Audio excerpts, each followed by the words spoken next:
13 क्रमांकात पूर्णांकांची सरासरी 36 आहे. आता पूर्णांक म्हणजे काय, ज्याच्यात सर्व धन संख्या, ऋण संख्या आणि झिरो सुद्धा इन्क्लूड असतो. आता बघा इथे किती संख्या दिल्या आहेत, 13 क्रमांकात संख्यांची सरासरी 36 आहे. या 13 पूर्णांकापैकी सर्वात लहान पूर्णांकाच्या दुपटीला, म्हणजे सगळ्यात लहान पूर्णांक त्याची दुप्पट करायची. पहिले आपण पूर्णांक संख्या शोधून घेऊ.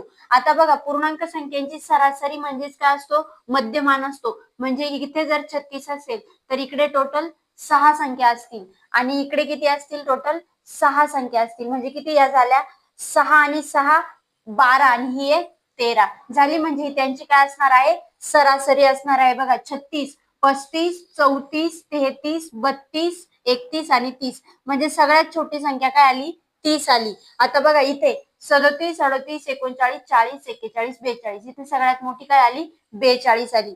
मग बघा सर्वात लहान पूर्णांकाच्या दुपटीला, म्हणजे 30च्या काय करायचे, दुप्पट. 30च्या दुप्पट किती होतात, 60. या 13 पूर्णांकापैकी सर्वात मोठा पूर्णांक काय आपल्याकडे, 42. यांची काय करायची आहे, बेरीज. मग बघा 2 जशाच तसा, 6 आणि 4 10. किती आलं, 102. किती बेरीज आली, 102. Option number 1 correct.